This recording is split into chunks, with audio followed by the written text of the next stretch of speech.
ലോക്സഭാ തിരഞ്ഞെടുപ്പ് അടുത്തെത്തി. തിരക്കിട്ട മുന്നൊരുക്കത്തിലാണ് രാഷ്ട്രീയ പാർട്ടികൾ. CPMന് ഈ ലോക്സഭാ തിരഞ്ഞെടുപ്പ് ഏറെ നിർണായകമാണ്. കഴിഞ്ഞ തിരഞ്ഞെടുപ്പിൽ വലിയ തിരിച്ചടിയാണ് CPMനുണ്ടായത്. ആലപ്പുഴയിൽ AM ആരിഫിന് മാത്രമാണ് വിജയിക്കാനായത്. വയനാട്ടിൽ മത്സരിച്ച രാഹുൽ ഫാക്ടറാണ് തോൽവിക്ക് കാരണമെന്ന ന്യായീകരണമൊന്നും ഈ തിരഞ്ഞെടുപ്പിൽ പറ്റില്ല. സിറ്റിംഗ് സീറ്റുകൾ പോലും കഴിഞ്ഞ തിരഞ്ഞെടുപ്പിൽ CPMന് നഷ്ടമായിരുന്നു. അതിലൊന്നാണ് ആറ്റിങ്ങൽ മണ്ഡലം. കോൺഗ്രസ് സ്ഥാനാർത്ഥി അടൂർ പ്രകാശാണ് ഇവിടെ അട്ടിമറി വിജയം നേടിയത്. CPMന് അപ്രതീക്ഷിത തിരിച്ചടിയായിരുന്നു ആറ്റിങ്ങലിലെ പരാജയം. ഈ തിരഞ്ഞെടുപ്പിൽ ആറ്റിങ്ങലിന് ചുറ്റും BJPയും വട്ടമിട്ട് പറക്കുന്നുണ്ട്. അതിനാൽ ഏറെ ശ്രദ്ധയോടെയാണ് CPM മുന്നോട്ടു പോകുന്നത്. ഇവിടെ CPM പുതിയ പരീക്ഷണത്തിന് ഒരുങ്ങുകയാണ് എന്നാണ് സൂചന. ഇത് സംബന്ധിച്ച് പാർട്ടിക്കുള്ളിൽ ആലോചന തുടങ്ങിയെന്നാണ് വിവരം. കഴിഞ്ഞ തിരഞ്ഞെടുപ്പിൽ സമ്പത്തായിരുന്നു CPM സ്ഥാനാർത്ഥി. 2009-ലും 2014-ലും സമ്പത്ത് അവിടെ വിജയിച്ചിരുന്നു.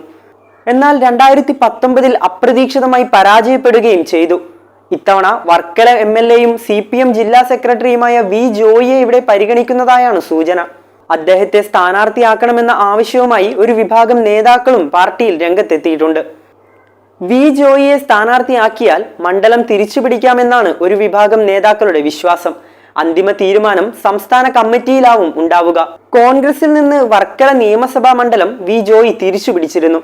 വർക്കല കഹാറിനെതിരെയായിരുന്നു ജോയിയുടെ അട്ടിമറി വിജയം. ക്ലീൻ ഇമേജുള്ള നേതാവ് എന്നതും V ജോയിയുടെ സാധ്യത വർദ്ധിപ്പിക്കുന്നു.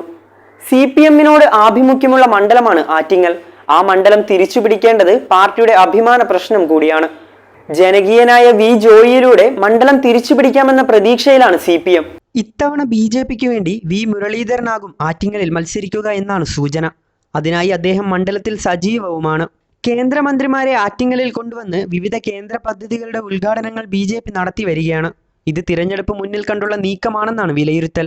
കേന്ദ്രമന്ത്രി മുരളീധരന് ശിവഗിരിയുമായി അടുത്ത ബന്ധമുണ്ട്. കേന്ദ്രത്തിൽ BJP അടുത്ത തവണയും അധികാരത്തിലെത്തിയാൽ V മുരളീധരൻ വീണ്ടും മന്ത്രിയാകും. കേന്ദ്രമന്ത്രിക്ക് ഒരു വോട്ട് എന്ന ഇലക്ഷൻ സ്ട്രാറ്റജിയും BJP ഉയർത്തും. കോൺഗ്രസിനു വേണ്ടി അടൂർ പ്രകാശ് തന്നെയാകും ഇത്തവണയും അവിടെ മത്സരിക്കുക. അടൂർ പ്രകാശിന്റെ മണ്ഡലത്തിലെ അസാന്നിധ്യം ചർച്ചയായിരുന്നു. എന്നാൽ വോട്ടർമാരുമായി ബന്ധമുള്ള നേതാവാണ് അടൂർ പ്രകാശ്. സിറ്റിംഗ് MPമാരോട് ഇത്തവണ മത്സരിക്കണമെന്ന് ഹൈക്കമാൻഡും ആവശ്യപ്പെട്ടിട്ടുണ്ട്. ഇതെല്ലാം കോൺഗ്രസ് സ്ഥാനാർത്ഥി അടൂർ പ്രകാശ് തന്നെയാകും എന്നുറപ്പിക്കുന്നു.